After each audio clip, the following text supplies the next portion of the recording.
afternoon and welcome to our special Ziegenfuss University about Martin Luther and the Protestant Reformation.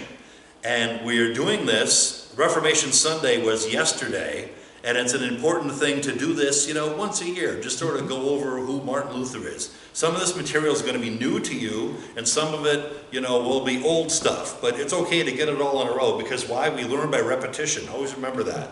So let's go. Now, 1517 is a date that we use for the Protestant Reformation, so in 2017 it was the 500th anniversary of the Protestant Reformation. So it's 2020 right now, so it's 503 years ago. Why do I tell you that? It's important to understand that the Protestant Reformation is at least 500 years old. The United States is about 240 years old if you use 1776 as a date, so it's good to get the time frame in mind. Of course, this is from the bulletin cover from this Sunday's bulletin, the 5 solas, right? So if you want to know a quick little bumper sticker of what the Protestant Reformation is about, sola gratia, sola fide, solus Christus, sola scriptura, and to the glory of God. So the 5 solas, right? That's a good little instant way of memorizing this. Now, the Protestant Reformation centers on who? Martin Luther. Martin Luther, right? And he's a priest, a college professor, University of Wittenberg. He's a fugitive from justice. He was put under ban of empire. That means that you could be killed at any time and you'd get a reward from the Holy Roman Emperor for doing so. It's a wonder that the man died in bed in 1546 at age 63, because he was a hunted man for maybe 30 years of his life. He's also a great Protestant reformer. What does reform mean? Reformation, reformations. Luther didn't start the Lutheran Church in order to have a church named after him, and it's not a separate religion. If you talk to Luther, he would say we are rooted in Western Latin Christianity, going back to the Apostles' Creed, the Nicene Creed. He's trying to reform the medieval Roman Catholic Church that he believed was corrupt. Always remember that, okay? And so if somebody is Catholic and they say, I've converted to Lutheranism, that's not true. You are a Christian when you're Catholic, and you're a Christian when you're a Lutheran. You just happen to be worshiping in a Lutheran church. So you're not converted to Lutheranism. Very important thing. If you're a pagan and you start going to a Lutheran church and you're baptized, then you are converted to Lutheranism, or Christianity actually. What is this? I went to the Gettysburg Lutheran Theological Seminary, started in 1832. They're now merged with Philadelphia Seminary. So the place I went is now closed, right? It's on the battlefield in Gettysburg. This is the old dorm built around 1830, and this cupola was used during the Battle of Gettysburg, July 1st, 2nd, and 3rd, 1863. So both the Union and the Confederates used that watch point, that cupola, to see where the troops were moving. Pretty interesting. Now, Gettysburg Seminary has a statue of Martin Luther. Now, it's a big joke.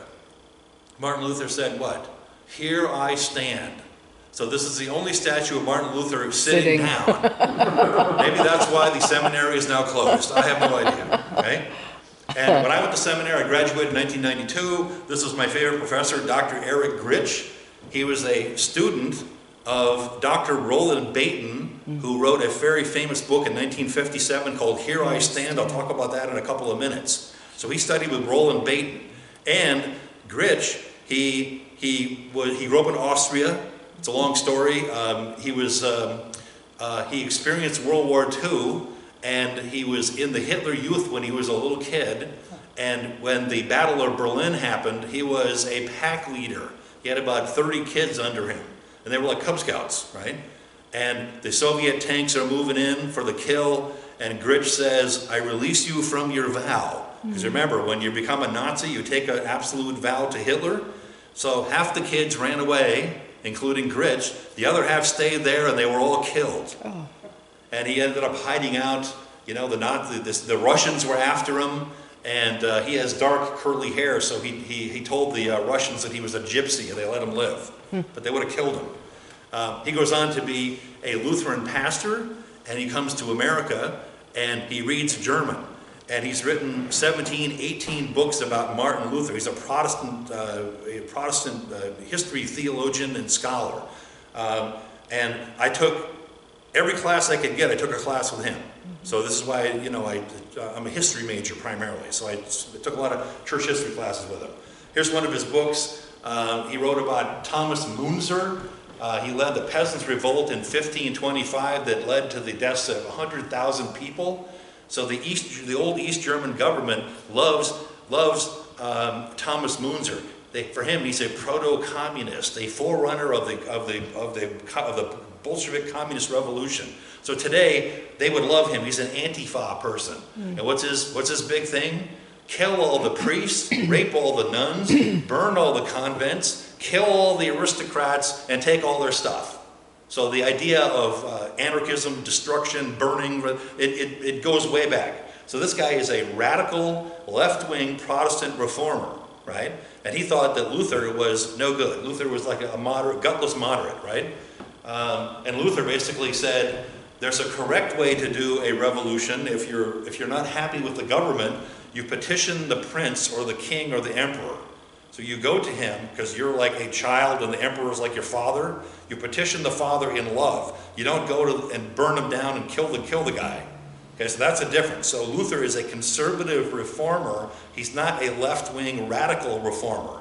And this happened in 1525. I'll show you some pictures of it later on. But Luther felt personally responsible for the Peasants' Revolt. He thought that he unleashed the dogs and maybe he should have just not said anything and not done the Reformation at all, because it led to the deaths of 100,000 people. It was a slaughter, right? All right, here's Roland Baton. And again, you want to read one book on Luther? Yes, I would, okay. 1957, Here I Stand. This is a best-selling book in 1957. And it's kind of plain, direct, written for a general audience, nothing dramatic here. It's just a good, solid biography. How many biographies have they written on Martin Luther? Well, there's more books on Jesus that are written than any other book, than any other person, right? Martin Luther is supposed to be number 2. There are literally thousands and thousands of books on Martin Luther. So even if you're not a Lutheran, even if you're not a Christian, it's important to know who Martin Luther is. He's one of the most important people. Time magazine in the year 2000 did a survey of the 100 most important people of the last 1,000 years. Luther, I think, was number 3 or number 4 on the list. Who was number 1? Johannes Gutenberg, right? Because movable type, the printing press, that's 1453. Without movable type, there wouldn't have been a Luther or the rest of the famous people on the time 100 list there. So Luther is a very important person, okay? Here's another book. This is called The Theology of Martin Luther by Paul Althaus. Again, he's a conservative German theologian that lived through the end of World War I and on through the Nazi period, and he stayed there.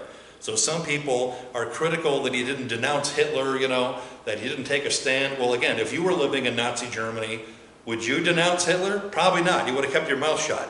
So Paul Althaus, his work on Luther is outstanding. I've been reading this book since 1989 or something. I read it over and over again. I use it all the time.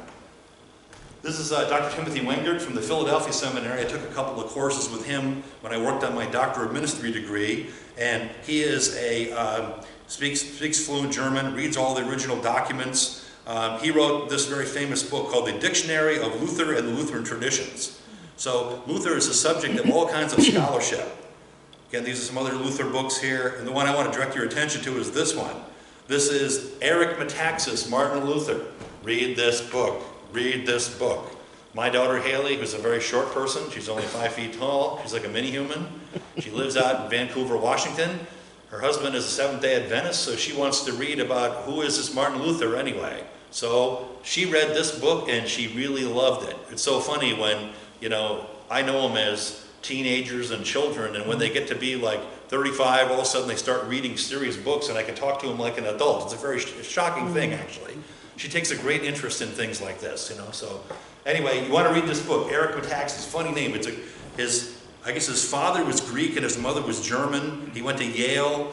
He has a television show on the Trinity Broadcast Network. He thinks he's funny. He thinks he's funny.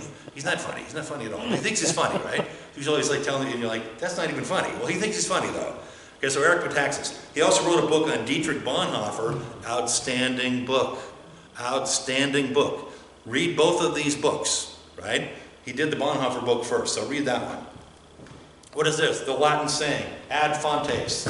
Ad fontes, what does that mean? It means back to the fountain. Back to the fountainhead. I teach my students this, and I teach you the same thing.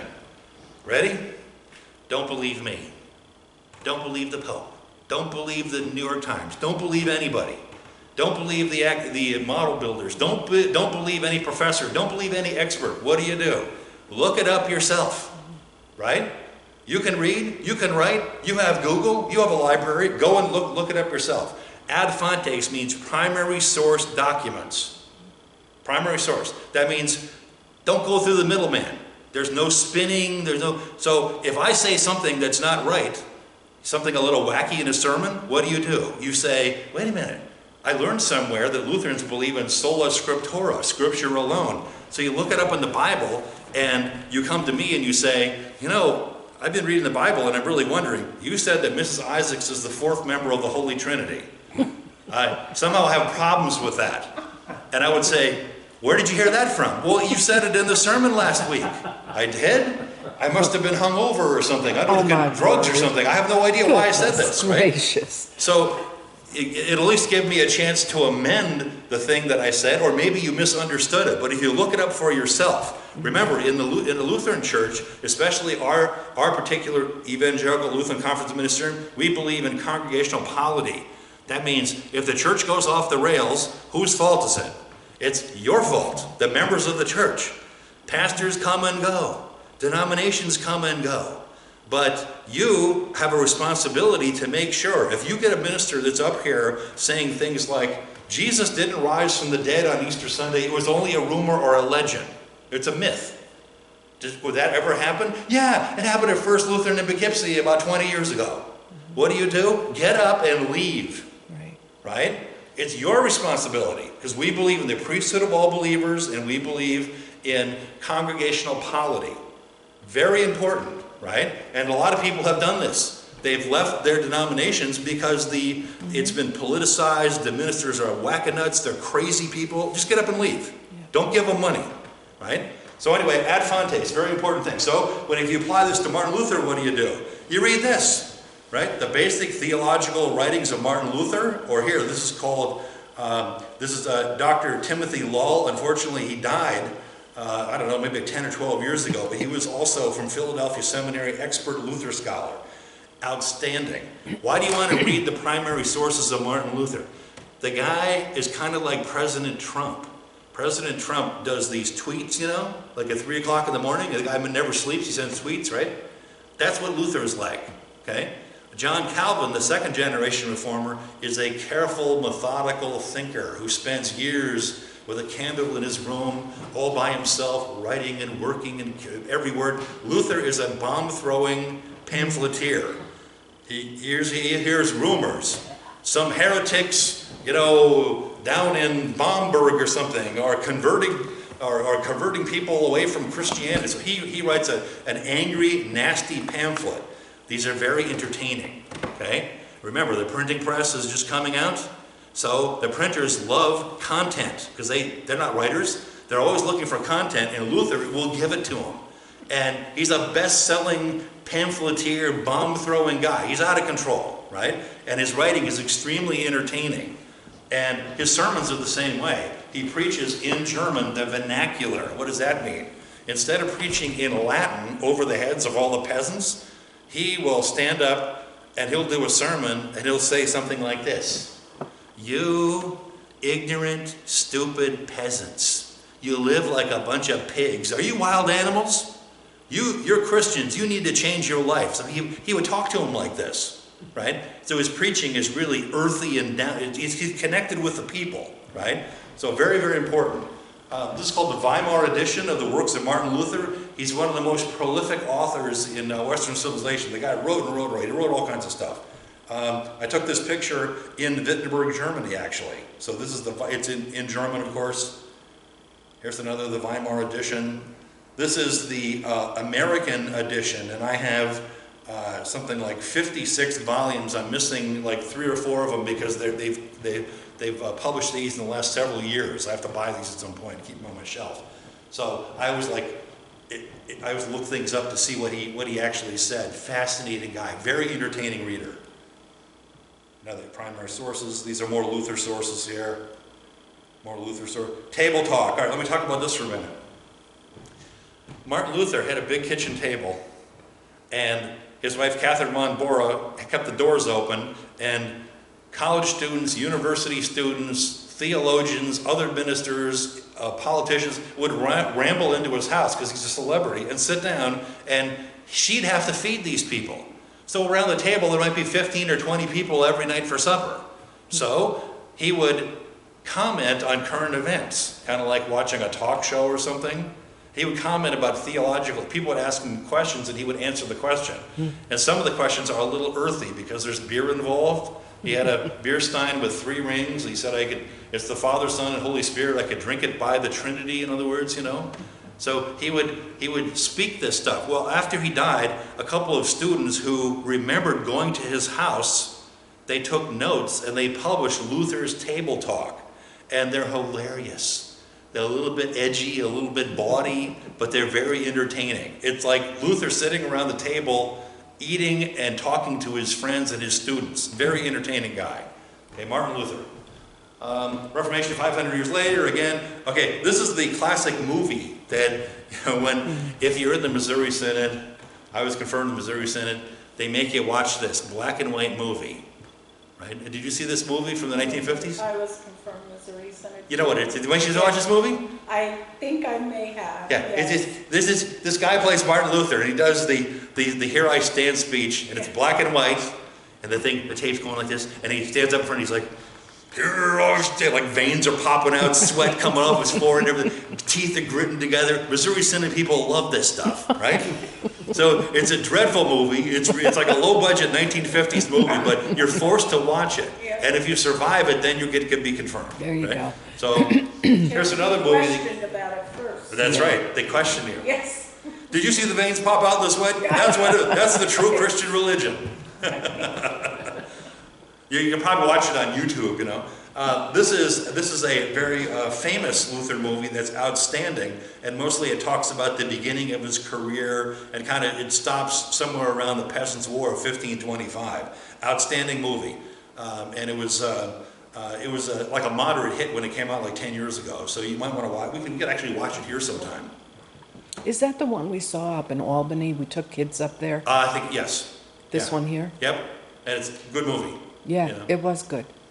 Except the actors that they have in they have actors in it, and they don't tell you who the people are that they're playing. But it's historically accurate. If you know who they are, you're like, oh, that's Philip Spalatin, or like you know who they are because I'm like a Luther scholar, right? But the average person wouldn't know who they were. You have to like stop it and go, okay, see that person there, you know? Okay. This is a woodcut, and remember, most people in 1520 are illiterate, most peasants. So Luther, he was an advocate of teaching public schools, teach peasants how to read so they can read the Bible in their own language, right? So because people were illiterate or not able to read, cartoons and drawings were a major part of the Protestant Reformation. So you can look at this picture, and this is Luther. Again, his image, he's famous, isn't he?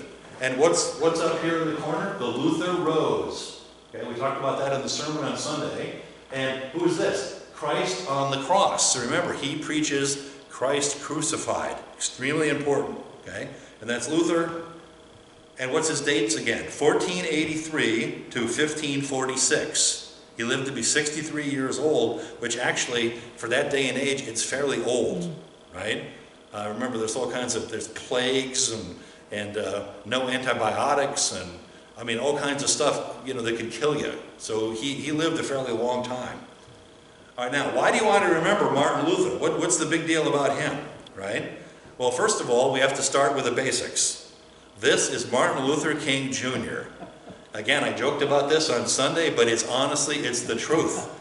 My dopey college kids, they know nothing about history. They don't know a thing. Absolutely blank. I don't know what they learn in school. They don't learn anything in school. The only thing they know is Martin Luther King Jr. They have this drilled into them 24/7, evidently, for 12 years of school. That's the only thing they know. And Martin Luther King Jr. is an important person to know about, but he's not Martin Luther that we're talking about, okay? Again, I told you this on the sermon on Sunday, right?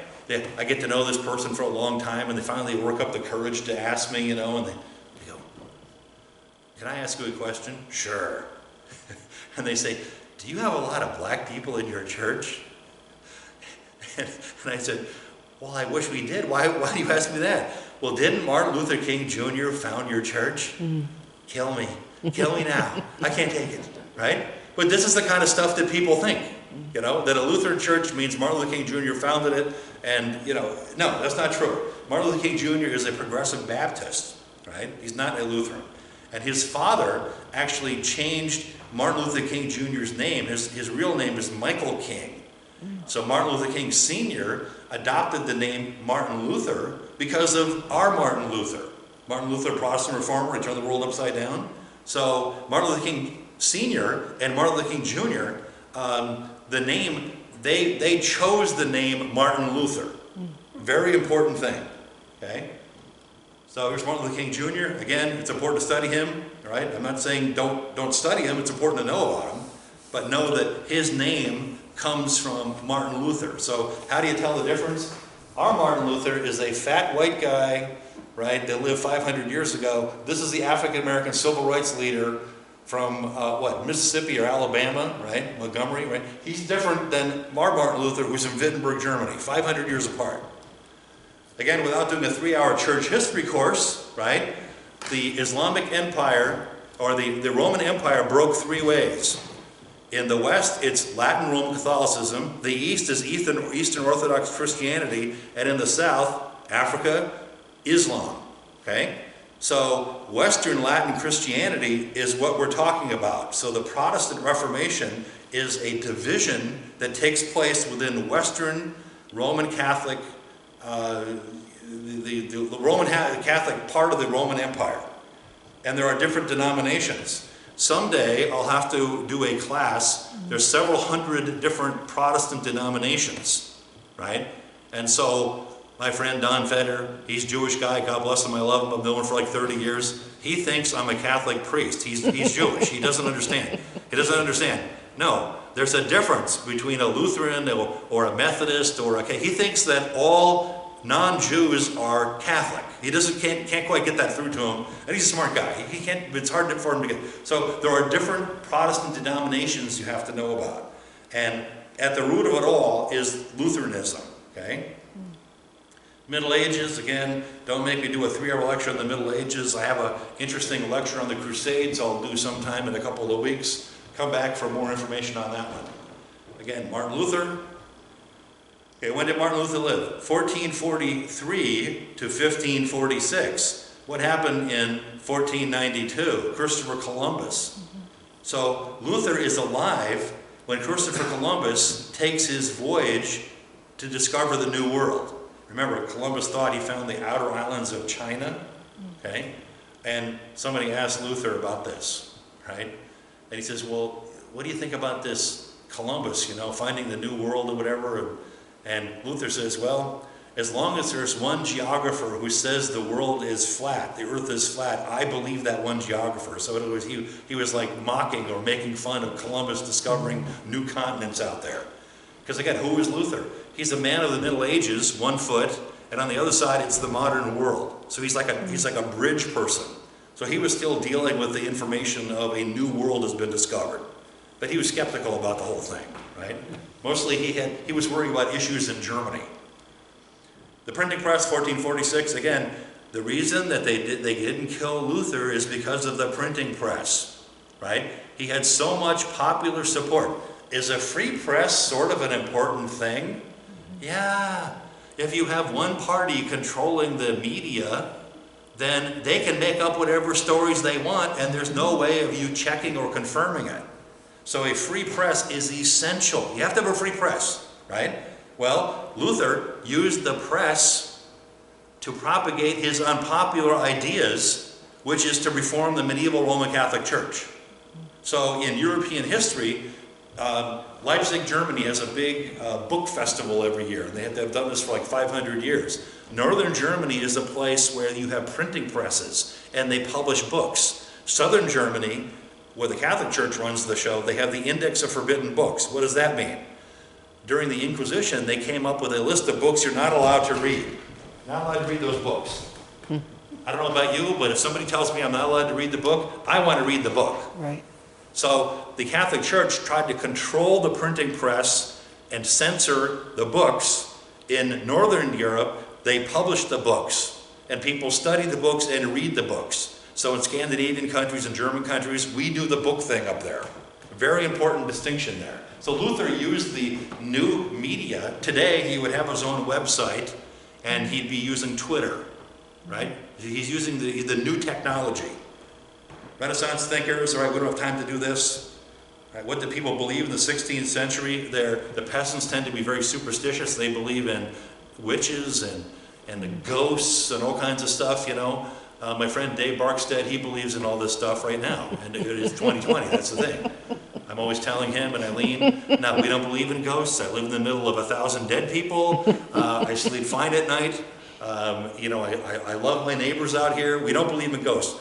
Absence from the body, present with the Lord. When you die, you're immediately present with God. You don't roam around. Say, we don't believe in ghost stories. Well, they believed in all this stuff. Okay, they're superstitious, right? They're illiterate people. Like Dave Barkstead, yeah, right? There's Martin Luther, again, that's this picture, yeah. Right? All right? Lucas Cranach is a famous painter like Norman Rockwell. Okay, Norman Rockwell up in Stockbridge. So, famous, right? He was the richest man in Wittenberg. He would do these paintings, right? And he made a lot of money doing it.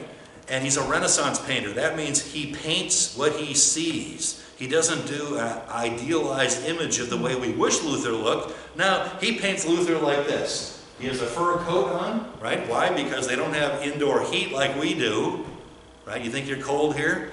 We went to Germany in December one time, I don't know, like 10 years ago, and I've never been so cold in my entire life. It's like a damp, wet cold that gets into your bones and you just can't get warmed up. So you kind of run from one heated place to another, and they have like a big cathedral, there's no heat in it, right? So that's why they would they would wear like fur clothing and layers of robes to keep warm. That's him. And what's that on his head? No, it's a doctor's hat. Okay, so when you see a picture like this from the Middle Ages, when you get your doctorate, you get a hat like this. So in other words, you'd say, oh, he's a doctor, he's a theologian, doctor of theology. Okay, so that's what that hat means. It's like it's part of their like uniform, right? Martin Luther, right? His father wanted him to become a lawyer. We'll talk about that in a couple of minutes. A little timeline here. 1517 is when this all begins, and it's a time of European history where there's all kinds of turmoil and upset, right? Of course, if you read European history like I do, it seems like they're always having turmoil and upset in Europe, right? And what's funny about it is, you ever been to Texas before? Well, Germany is smaller than the state of Texas.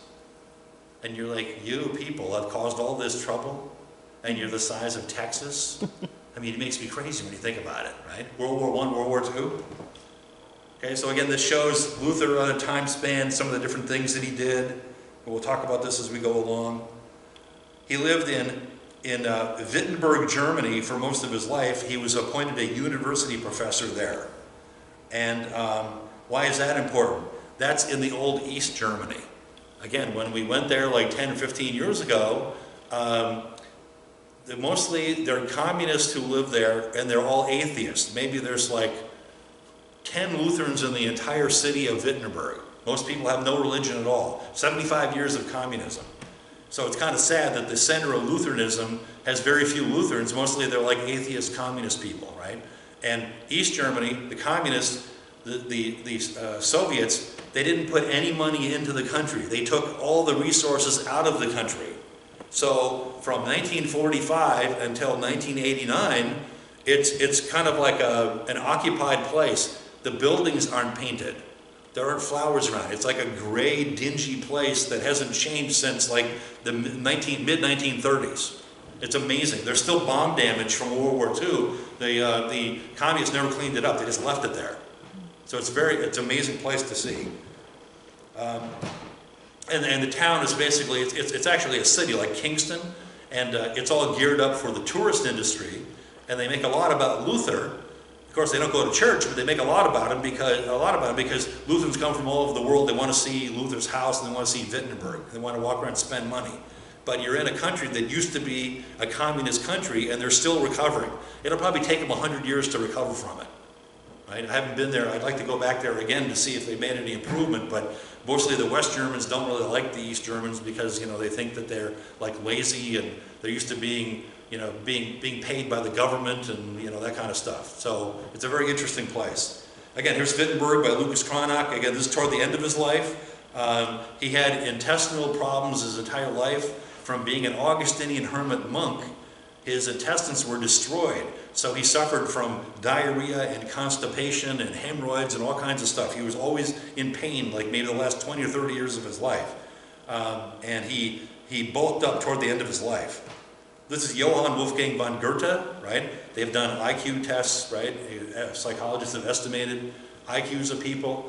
The top 4 people are Luther, Johann Wolfgang von Goethe, who wrote Faust and many other things, John Stuart Mill, the economist, the philosopher of utilitarianism, and this is Emanuel Swedenborg. I'll do a 3-hour lecture on him sometime. Very interesting character.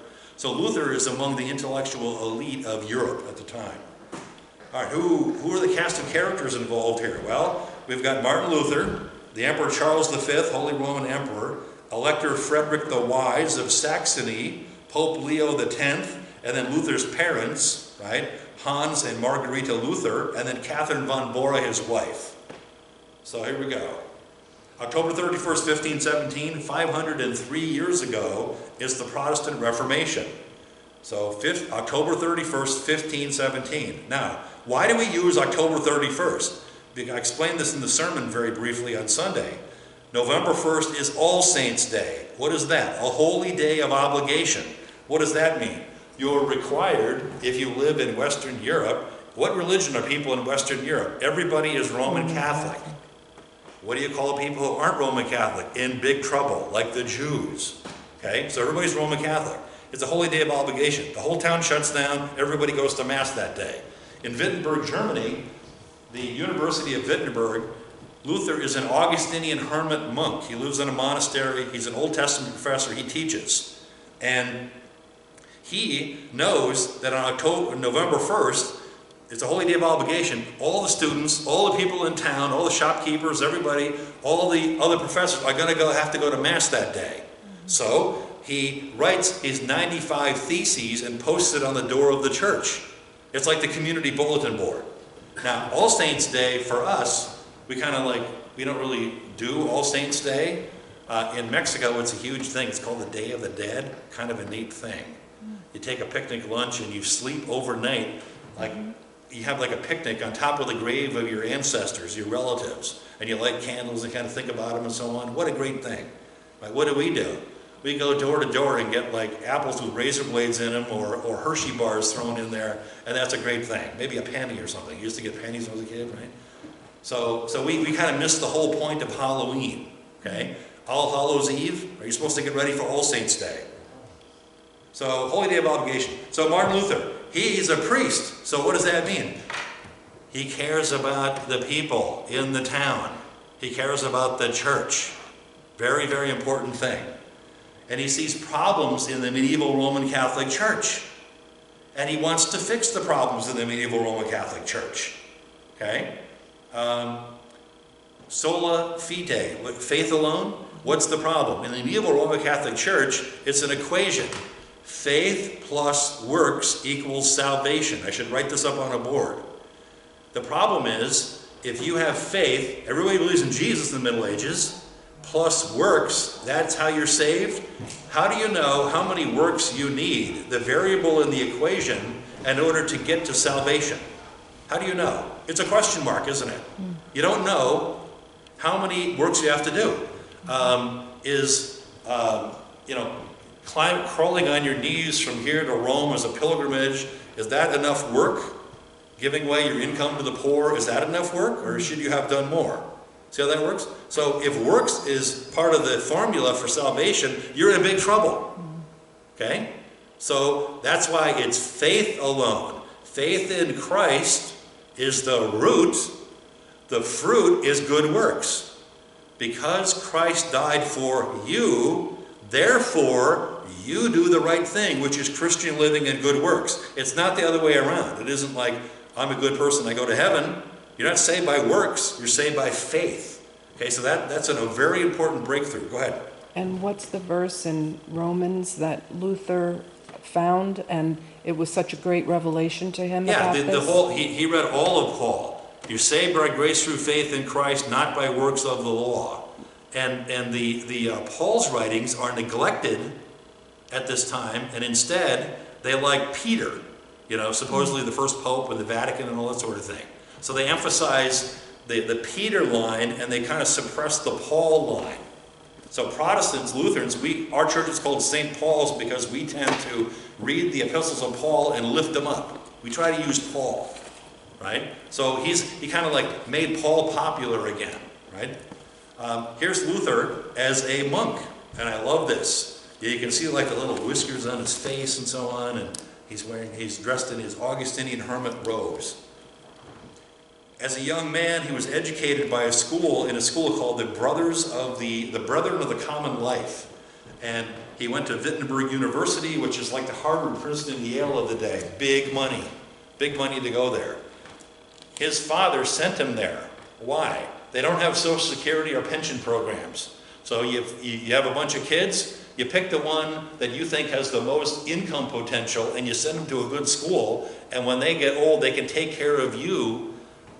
When they get old, they'll take care of you in your old age when you can't work anymore. So that's his plan, right? So Luther gets sent to Wittenberg, Erfurt University, right? Elite school, very expensive school. He grades his bachelor's degree. He's working on his master's degree. He's supposed to be a lawyer. He's going to be a lawyer. Why do you want to be a lawyer? Because if you go to law school, that's how you make money, right? It's the same thing today. Abraham Lincoln studies law because he wants to make money, right? John Anthony Quitman from Rhinebeck, he studies law because he wants to make money. So he's a lawyer. Well, guess what? Something happens along the way. And this shows different churches, right? The word Protestant, why are Lutherans called Protestant? It means Protestant. There's a meeting called the Diet of Speyer in 1529, and the Lutheran princes in northern Germany got up and stormed out of the meeting, and they protested the ruling of the Holy Roman Emperor. Basically, the Holy Roman Emperor was saying, knock it off, you're going to be Catholic again. And they said, no, we're not. We're going to follow the Lutheran teachings. So Protestants means you protest the ruling of the Diet of Speyer in 1529. And there's some great images of Luther. This shows the life of Luther. Here he is burning the papal bull, right? So we'll get to that in a minute, but this is kind of interesting stuff. Luther is a German folk hero. It's hard for us to understand this, but Germany was not united as a country until 1871. Prior to that time, there were 300, and then they got it down to 35 different duchies, independent kingdoms. Bavaria is a separate kingdom than Saxony or Prussia. It took them a long time to get their country united. Luther translates the Bible into German, High German. That becomes the standard of German in the German-speaking lands. No more regional dialects. So for Germans, Luther is honored as kind of the father of our nation that helped toward the unity of Germany through the use of the German language. His Lutheran Bible, the Luther Bible, is similar to the King James Bible in our world. 1611, same idea. So he's like a folk hero, right? Even people who aren't religious, they hold him in high regard in Germany. This is his father Hans and his mother Margarita. Okay, stop. Is this what they look like? Yeah.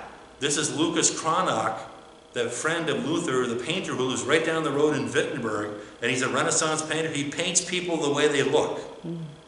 Yeah, Linda and Lee are taking pictures of everybody in the church, and it's like, I'm sorry, that's the way you look. We can't airbrush the face or anything. Or, we'll put hair in or something, or we'll stretch the picture to make you look thin. Thinner. No. In the Renaissance tradition, that's what you look like, that's what you get, okay? Because they believe in individual. God made individuals, and we should celebrate the individual diversity of people, right? That's rather than everyone looking like a gaunt Hollywood celebrity or something, right? So this is Hans Luther. He was a peasant who invested in the copper industry and the mining industry, and he was, by standards of the day, a very affluent man, right? Lived in Mansfeld, is the name of the town. So he's a very affluent man. And he's a peasant guy, but he's very strict disciplinarian, which was common in those days. Here's his mother. We don't know a whole lot about his mother, other than she died of cancer, and she was kind of quiet. Luther doesn't really talk a whole lot about her, but he talks about his father all the time. They had like a kind of a contentious relationship, right? He tries to be obedient to his father, but he's not obedient to his father. It's a long story. Here, this shows the copper, the mining industry in this part of Germany, and this is where the family made money doing this, made a fortune doing this. And this is the house that he grew up in. And, Europeans in England and Germany, they do the history thing really well. So they preserve the historical sites, and you can go there and actually tour these places. They've been reconstructed and so on, but these are the historical sites. Archaeologists actually dug up in the backyard. What's in the backyard of a house like this? The latrines. What's in the latrine? What's in the outhouse when you dig down? Artifacts. Yeah. Everything ends up in the latrine. Yeah. So there's like broken pieces of pottery, there's bones from different animals, so we know what they ate. There's like goose bones, pork bones. You can actually break down the materials that have survived, and you can determine like what their diet is. Grains, and pieces of pottery fragments. They found a wedding ring in there, right? So they have all these artifacts on display. Don't worry, they don't smell or anything. It's been 500 years. You're not going down to get it. Right. Yeah, sure. Oh, lost the ring. Yeah, oh well. So it's kind of interesting. So Luther's a big topic of study. They dig up the latrines and see what he ate and so on. And basically, he's from a well-to-do family. Born in Eisleben, his father's a miner. He goes to Erfurt University in 1501. 1502 gets a Bachelor of Arts degree in philosophy, and 1505 a master's degree in law. Now stop. What are when you go to a university in the Middle Ages, the lectures are in Latin. Right? We forget this. They're not in German. You speak German when you're in the streets, but in university, the lectures are in Latin. Typically, the professor sits here at a lectern, and he wrote a book. So his book is open, and he reads the book to you. That's the lectures. There's no standing up like I do and talking without notes. They don't do it that way. They read the book, and you, as students, sit here and you copy it out. Mm-hmm. And some of the students got together and they said, there's got to be an easier way than listening to this. So they would take the student notes and bring them to the printer, and they would publish. That's the beginning of the textbook industry. Mm. So you don't have to take notes, because the guy's going to say the same thing all the time. He's been lecturing for 47 years. He's going to give you the same lecture. So here's the textbook. So textbooks are published by student associations in universities. It's fascinating stuff, right? And in Germany, they have a thing, American education is all messed up, right? We take a course, American History Part 1, you get 3 credits. American History Part 2, you get 3 credits. The Federalist Papers, you get 3 credits. Then at the end of when you get 120 credits, you get a bachelor's degree. What do you know when you get out? Nothing. Here's what they do in Germany. You go to the university, you hang around, you live there for 4 or 5 years, you hear of an interesting professor, you go and sit in on his classes, you listen to the lectures and so on. Then at the end, you take a test. The test is 3 or 4 days long. If you pass the test, here's your degree. That's a really good system. Do they do it that way now? Even to this day, they do it that way. Wow. So basically, it's one roll of the dice. And when you think you're ready to take the big exam, you do it. There's none of this 3 credit stuff. Because, I mean, literally, the kids forget it. The second the final exam is over, out of their head. So this is a way of forcing you to use the material. German education system is outstanding, okay? All right, so in the early years, he goes to law school. Something horrible happens to him. Do they live in dorms? No, they don't. So in Erfurt, there's a house like this, and maybe it's a widow who's the house mother, and there's a loft upstairs, and they put like fresh hay up there, and to make money, the widow will take in 5, 6, 7, 8, 10 college students, and they all sleep upstairs. And they get a loaf of bread and like a pint of beer every day. That's their food, okay? And so when you sleep upstairs in the hayloft for a couple of years with a bunch of guys, it's like a fraternity. So one of his best friends is walking through the streets of Erfurt one day, and he cut his femoral artery. How did that happen? Well, because you've heard of town versus gown. I go up to Red Hook and ask the townies, how do you like the Bard College kids? They hate them. And vice versa, okay? So in Erfurt, they don't have police, they don't have military, so when you walk around in the streets, you carry a dagger with you, because you never know, you might have to fight it out with the townies, right? So the dagger like slipped, and it cut his femoral artery, and the kid bled out and died. Ooh. Well, Luther's a sensitive guy. So he's like, he's a good person. He believed in God, he was, loyal to his family, he was a good person. Why did he die and why did I live? It's like survivor's guilt. It happens, PTSD stuff in war. Like, I know that guy, he's a good person. I'm no good, I'm rotten. Why am I alive and he's dead? So it starts eating him up. Luther thinks about things too much, doesn't he? Right? So then on July 2nd, 1505, he's out walking in the countryside. Now, is it a good idea to walk around in the German countryside in July? Not a good idea, because they have hellacious thunderstorms there, okay? And you watch the Weather Channel. What causes thunderstorms? Well, a cold front and a hot front meet, and then, you end up with static electricity discharges and the thunderheads and all that kind of stuff. They don't know that. When you have a thunderstorm, what does it mean? Zeus is angry with you, Wotan or something, and he throws down lightning bolts to kill you, right? So Luther, he's kind of superstitious. He doesn't know about modern science. He's out here, thunder and lightning are hitting all around him, right? Where is this place? It's called Stotterheim, and this is a little village like out of the countryside. And this is a rock, it's a marker that marks the spot. So lightning, thunder all over the place. He throws himself on the ground and he says, "Help me, St. Anne, I'll become a monk." What does that mean? Who's St. Anne? Oh, you're worthless, you people. All right, you've heard of Jesus before, right? Yep. Okay, the mother of Jesus is Mary. You've heard of her before, haven't you? Okay, Anne, St. Anne is the legendary mother of Mary. So, do you like Jesus? Yes. Do you like Mary? We hold Mary in high regard. Well, if you like Mary and hold her in high regard, then shouldn't you honor her mother, who's Anne? Okay, so St. Anne is the grandmother of Jesus. Well, then why would he say, "Help me, St. Anne, I'll become a monk"? Because St. Anne is the patron saint of what industry? The mining industry.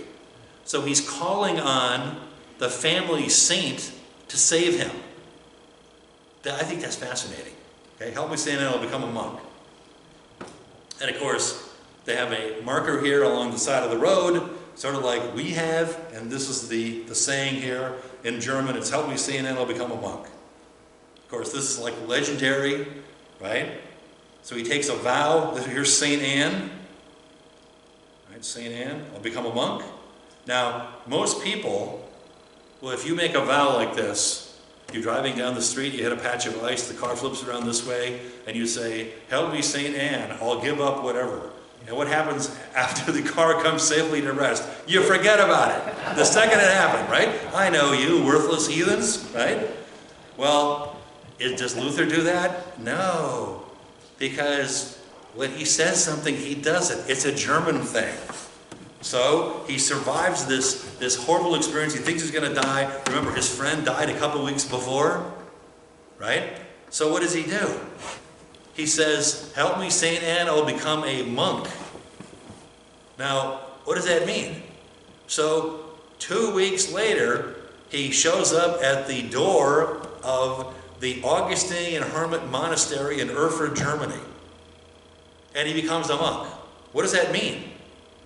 Well, it means when you become a monk, you get a new name. You're dead. It would be like, I'm going to check in to Coxsackie or Greene County Correctional Institution and get a number. That's what I'm going to be known as from now on. You live in a cell. Your hours are regulated. It's like being in a penitentiary. You redo penance, right? So what did Luther's father, Hans, think about this? What a great idea, son. I'm really proud of you. I just spent $60,000 a year to get you to Erfurt University, Harvard, Princeton, Yale, and you got a master's degree in law. You could be a lawyer like right now, making money and paying back your student loans.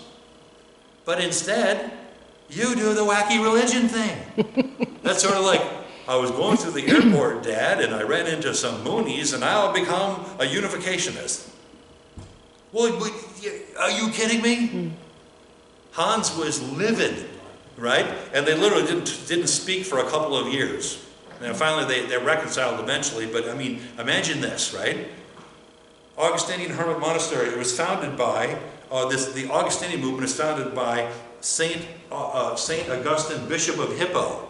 Remember this book, City of God? You want to read this book sometime. And the Augustinian hermits are still around today, right? They wear black habits. This is the actual monastery in Erfurt, Germany. It's been reconstructed. Why is that? Because the 8th Air Force turned the whole city into powder. Okay, what did those boys do? Bad boys. World War II. They bombed it into rubble. What did they do? Erfurt is an industrial city. So in addition to being a place where there are a lot of monasteries, a university there, this is where they made the crematoriums for Auschwitz. Oh. Yeah. So they bombed Erfurt into rubble, right? And a lot of it is still the old East Germany. They just left it there. So they're still like rebuilding you walk down the street, and it's like 10, 15 years ago. You walk, and there's like a burnt out chimney, the weeds. The 8th Air Force did that. They never bothered to rebuild it. It's amazing to me. It would be like if the 9/11 attack happened, they just left it there, right? So this is, and we actually stayed overnight in the Augustinian Hermit Monastery. It was pretty neat. Now it's a Lutheran, the evangelical church in Germany like owns the property, and they use it for retreats and so on. It's actually a very lovely place. Here's the internal courtyard again. It's all been rebuilt. This is the courtyard of the monastery. Why is this important? See that green grass there? What's under the green grass? Centuries of monks who were members of this particular convent or monastery. So they're buried in the courtyard in anonymous grave. Remember, when you become a monk, your name is gone. Like you become like one anonymous monk in a long chain that goes back for centuries. So the monks are all buried in the courtyard here. And why is there like this cloister thing here? If you're an Augustine hermit monk, you sleep on the floor, it's a cement cell. You sleep on the floor. You sleep in your habit. It's like a big, thick garment. And you get up at like 3 o'clock in the morning and you go to chapel silently down this hallway and you pray the Psalms. It takes 2.5 weeks to pray all 150 Psalms. They chant the Psalms and they work the hours. So, like 3 in the morning, 6 in the morning, 9 in the morning, 2 o'clock in the afternoon. So they work the hours. And it's a cell, and they always watch you. They always keep an eye on you, right? To make sure you're going by the rules of the place. It's a very rigorous life. And you eat like old oatmeal, mortification of the flesh. You beat yourself with whips, right? They work in the program because they believe faith plus works equals salvation. So, if you work the program, how do you get to heaven? You check into a monastery and you give up married and family life. You give up the outside world because it's a guaranteed ticket to heaven if you work the program. So that's what Luther's doing. So he's a monk here for 7.5 years. And what happens to him? Well, he has a spiritual crisis, right? He goes to confession like 3-4 times a day, and he tries to confess every sin he's ever done, right? Because he's afraid he's going to die and not be able to go to heaven because he has unconfessed sins. So his confessor is Johann von Staupitz. He's the Augustinian hermit vicar general. That means like the head guy for the order in Germany. Okay? So he goes to Staupitz and confesses over. Staupitz knows that Luther is not a typical monk. Well, most monks are like illiterate. That this guy has a university education. And he knows that he's worth investing time in. So Staupitz in 1510, he sends Luther on a mission for the Augustinian hermit order to Rome. Is that a huge deal? Mm-hmm. I mean, you live in northern Germany. The thought of being able to go to the holy city, mm-hmm. This would be like, I don't know, I had the privilege of going to Israel, in 2010. It's one of the highlights of my life, to be able to walk by the Sea of Galilee. So I can imagine Luther's feelings. He's elated at the opportunity to go to Rome. So he goes to Rome. How do you get there? Walk. You walk there. And along the way, you stay at Augustinian hermit monasteries. So if you show up at the monastery and knock on the door, they let you in, and they give you hospitality. You stay there. It's a pilgrimage idea. Mm-hmm. So he finally makes it to Rome. It's one of the highlights of his life. This is the Vatican. I want to go there someday, mm-hmm. right? Unfortunately, I have to work for a living. If you really cared about me, you'd take up a collection and send me on a trip there tomorrow. But no, you don't care, right? No, with the COVID, you probably want to go there right now, but eventually I want to go there, right? So, was this built? No, it was under construction at this time. So, who did the work? Oh, Michelangelo, Leonardo da Vinci, Botticelli, Raphael. They're all working here at the Vatican. That costs big money, okay? So Luther goes there and he sees this place. And basically, he's all pumped up. He really can't wait to go there. He goes there and he's crushed and devastated. Because what he sees is absolutely disgusting. He says things like, if there was a hell, Rome was built on it. Rome, once the holiest city in the world, is now the worst. So why? He goes there and he finds priests that are hanging out with prostitutes, drunkenness, gambling, fornication, every possible vice you could imagine, the money, the corruption, it's like Albany or Washington, D.C. Yeah, that's it, right? Here's bad news. And when you go there, you do pilgrimage stuff. So these are the steps of St. Peter, and you start at the bottom on your knees, and you climb up to the top, and the idea is you get indulgences, forgiveness of sins, right? So Luther's doing this, and he looks around, and he sees the poor peasants who were faithful, and they're trying to serve God, and he knows that these people are being taken advantage of, because behind the scenes are all the fancy garb and all the priests, but they're like a bunch of degenerates, right? So he's caught up in the, trust me, I'm a decent politician, I'm a wonderful person. Yeah, but behind the scenes, that all this rotten stuff is going on. Well, he holds God in high regard. He holds the church in high regard. And then to have this happen, he's devastated. He's devastated, right? And here he is on his pilgrimage, right? And again, it's a jumping place. Right? People come from all over the western half of the Roman Empire to go to Rome, and when they get there, it's decadent and disgusting. Here's his trip to Rome, right? He's overwhelmed by the extravagance, okay? Well, what do you mean? Germans are a thrifty lot. They're cheap, right? Right? Pretty cheap, right? So you go to Rome and you see like Italian stuff. You've been to Long Island before? That person is Italian. They have like these statues in the front yard, and all the Italian wedding palaces with the mirrors and everything. Mm-hmm. Yeah, a German is offended by this because it's gaudy. It is obnoxious, right? So this is the kind of stuff he finds in Germany. Or he goes from Germany down to Italy and he's like, what the heck is this? There's like starving people running around. Yeah.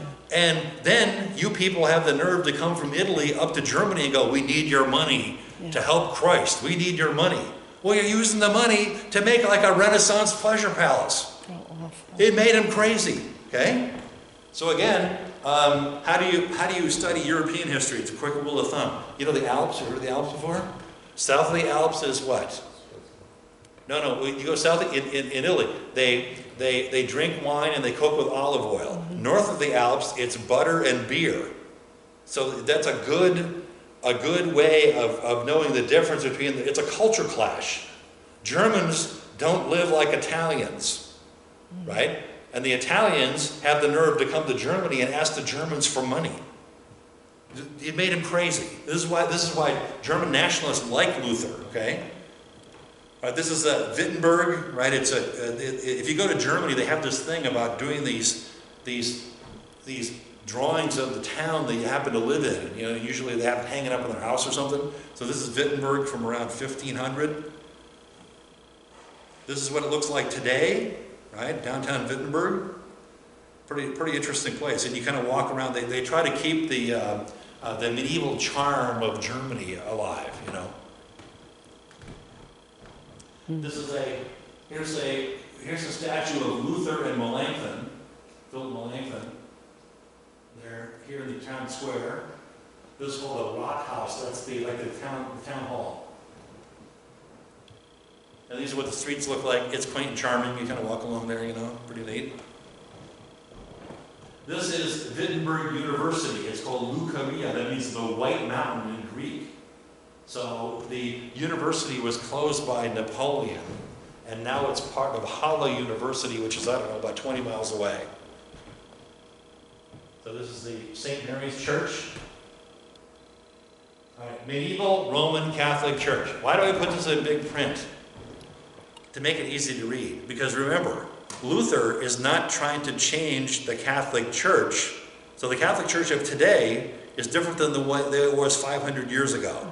So he's trying to amend or correct the problems with the medieval Roman Catholic Church. Extremely important to know that. Who was the Pope at the time? Well, this is a couple of popes before Leo X, who's the Pope of Luther's time. This is Alexander VI. Who's he? Rodrigo Borgia. You've heard of the Borgias before? Yeah, this guy. He's a Spanish cardinal who becomes the Pope, and the guy is like married with a couple of mistresses and children running around, and he doesn't hide it at all. His son is Cesare Borgia, right? Caesar Borgia, right? And he is like an Italian Napoleon of this time period. He's running all over the Italian city-states, doing combat, fighting, you know. He was made a cardinal when he was like 15 years old, right? Because his father's the Pope. It's like extreme decadence, right? So it's not like the current Pope. No, forget that. Forget what you know about the current Pope, right? No, this is like really raunchy stuff, right? Corruption, right? So this is what Italy looked like. Remember, Italy and Germany are united in 1871.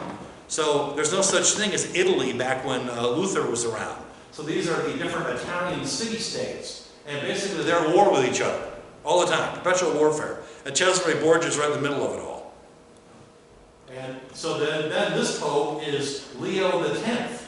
And he is the first of the Medici popes. You've heard of the Medicis? What is that? You ever go to a pawn shop before? Don't put your hand up. Right? No. I need money to support my drug habit. I went to the pawn shop, right? So what are pawn shops? Pawn shops are places where you bring things of value and they give you a loan or money for it. What's the sign of a pawn shop? Yeah, where's that from? You know the sign, right? It's 3 gold balls like this. That's the sign of the House of Medici. 3 gold balls. And their patron saint is St. Nicholas. You know Santa Claus? St. Nicholas of Myra. So the story is that St. Nicholas, he's a good man, he's walking through the streets, he's a bishop, and there are 3 girls that are weeping. Oh, girls, why are you crying? We want to get married, but our father can't afford to pay the dowry. So St. Nicholas says, no problem. So that night he takes 3 bags of gold and drops it down the chimney, and the girls are able to get married. So 3 gold balls are the symbol of like people that don't have hope. So you go to the pawn shop to pawn your stuff, okay? So it's a symbol of the Medici family. Well, this guy is related to Lorenzo de' Medici. It would be like, I don't know, the Rockefeller family has a pope or something. And this guy is like really corrupt too. And in fact, he says, God has made us a pope, let us enjoy it. So he's got like little boys jumping out of cakes and stuff. I mean, it's like an orgy, you know, a Renaissance orgy kind of a guy. These are like really corrupt people.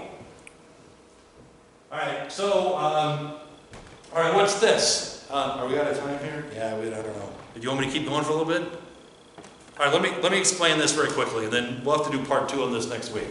All right, what's purgatory? Nobody knows? Where you go to work. Holding your hand. Yeah. Yeah, hold it. All right, here's the way I always explain it. You watch The Sopranos, don't you? Who's Tony Soprano? He's from New Jersey, isn't he? He's a gangster, okay? Is Tony Soprano Catholic? Yes. Okay. He's baptized, and can you undo a sacrament? No. You can't undo a sacrament. So what do you do about Tony Soprano? He's dead. We probably think that at the end of this series they killed him off at the diner. We're not sure. So let's assume he's dead. What happens to Tony Soprano? He can't go to heaven. He's a criminal.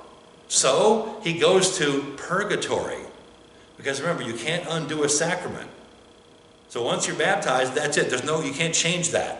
So he's baptized, so he goes to purgatory. He has to spend, I don't know, 1,000,000 years there until his sins are purged out. And then when he's achieved a level of holiness, kind of like cooking a steak on a grill, okay, cooked to perfection, medium rare. Then you serve it. So you have to do time in purgatory before you get to heaven. Now, where did that idea come from? Is it in the Bible? No, they made it up in the Middle Ages. Theologians made it up because of the problem. What do you do about Tony Soprano? Right? I mean, it's a pretty good problem, isn't it? If you believe a sacrament can't be undone, what do you do with it didn't take or something? So you have to have a place for people like that. That's called purgatory. Right? It's a very clever thing. But is it in the Bible? No. Well then, do we believe in purgatory? The answer is no. Why? Because we do theology by sola scriptura. If the Bible talked about purgatory, then you could say, okay, purgatory is a real thing. If the Bible doesn't talk about purgatory, it's an invention of theologians in the middle, clever people. It's really a brilliant thing when you think about it. But it's not in the Bible. Okay? What's Pope Leo X doing? Building the Vatican. Big money. He needs money. Where do you get money? The stupid Germans. They're thrifty, they're hardworking, they've got mining going on up there. The money is up in Germany. In Italy, that's where the spending is. The spending in Italy, the money is in Germany. What do? You go to Germany and you get the money. How do you do it? You can't just rob them. So what do? You tell them something like, you can get an indulgence. Right. What's it for? Indulgences were first used during the Crusades, 1095 to 1291 AD. The Crusades, if you go on a crusade, you take up the cross, crucis cross, and if you die along the way, or if your ship sinks, or if you're killed in combat, guess what? You get an indulgence. You don't have to go to purgatory. You go right to heaven. It's like jihad, you know, the 72 virgins thing. Same idea. So indulgences, they kind of went away with the end of the Crusades in 1295, but some genius said, hey, I'd like to get an indulgence, but I really don't want to do the crusade thing. Can you help me here, Padre? Yeah, we got a deal for you. So indulgences started with the Crusades to get troops and knights, and it kept going during the Middle Ages here. And it was revived by Leo X because they needed money to build the Vatican. So they launched this crusade, a sales push, QVC or something, right, up in Germany. So they're going around from town to town telling people that if you buy this indulgence, another coin in the coffer springs, another coin in the coffer rings, another soul from purgatory springs. So you want to spring Uncle Fred out of purgatory? You love Uncle Fred, don't you? Yes, you do. Where's Uncle Fred? He's a rat. You know him. He's no good. He's in purgatory.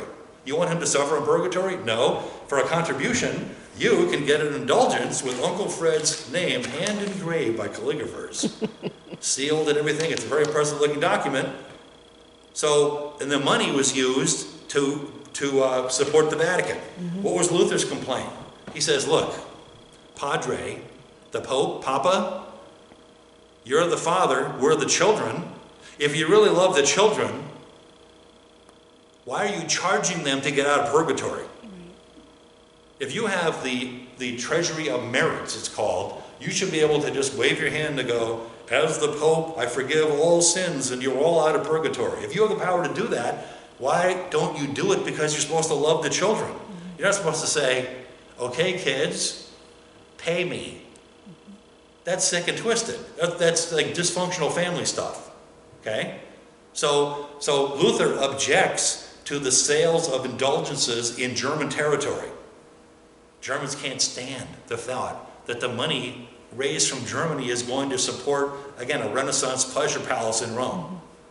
So it's a nationalistic thing also, along with a religious problem, okay? So we would say no purgatory. It's an interesting theory, but we don't believe in purgatory. This might be a good place to end. Okay. Pope Leo X. And we'll pick